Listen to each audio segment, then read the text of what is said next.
Welcome to The Explainer, where we break down big topics one slide at a time. Today we're doing something a little different. We're going to connect an ancient Chinese festival to your wallet.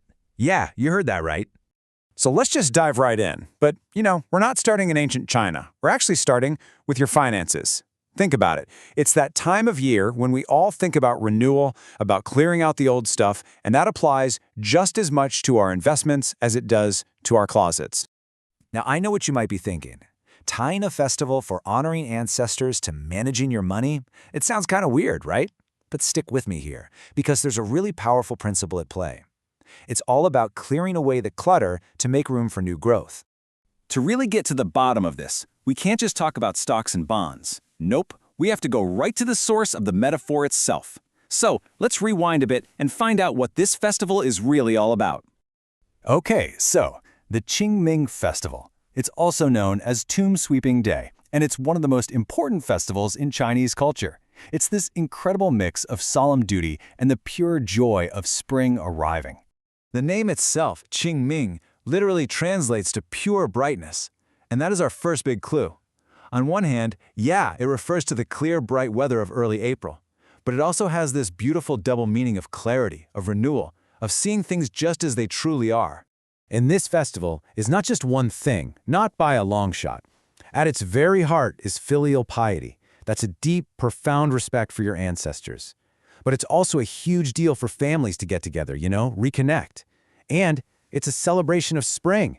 People go out, enjoy nature, and, get this, it even serves as a marker for farmers that it's the perfect time to start planting their crops.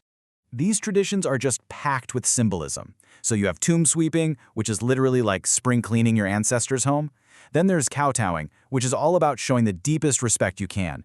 The whole eating cold food thing, that actually comes from an even older festival where starting fires was forbidden for a day. And people would wear willow branches because they believed it would ward off evil spirits.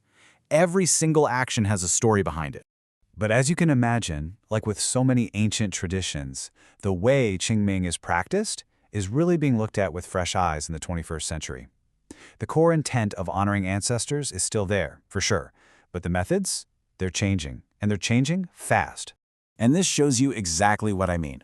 On one side, you've got the super traditional stuff, burning incense, joss paper, which is like spirit money, and even these huge paper replicas of like cars or mansions. Then, on the other side, you see the modern take.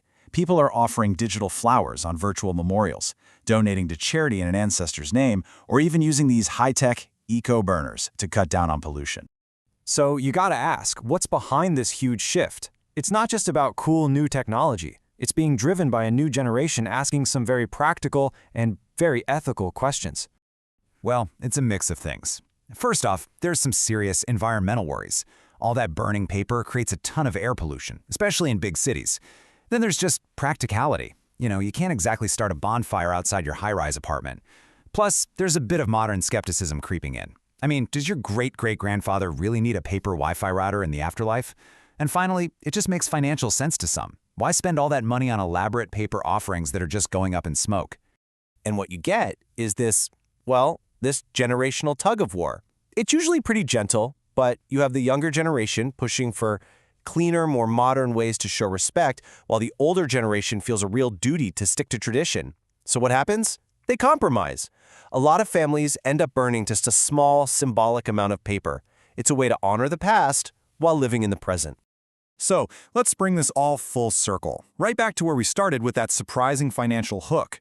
Now that we get the real depth of Qingming, we can finally see how its core idea applies so perfectly to other parts of our lives. See, the whole point of pure brightness is to clear away all the clutter, the weeds, the mess, the unnecessary stuff, so you can see everything clearly and make space for new growth to come in. And honestly, isn't that a brilliant way to think about your investment portfolio? It's like a four-step plan. First, you take stock. You look at everything you own and identify the weeds. Those investments that are just not performing. Step 2, you clear the dead wood. You sell off the stuff that doesn't fit your goals anymore. Step 3, nurture the core. This is where you take that money and put it back into your strongest, most promising investments. And the final result?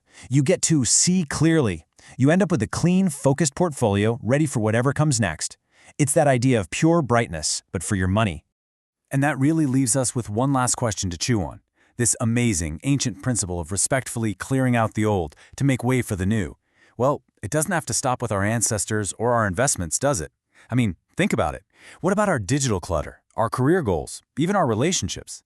Where else could a little pure brightness help us all see a bit more clearly?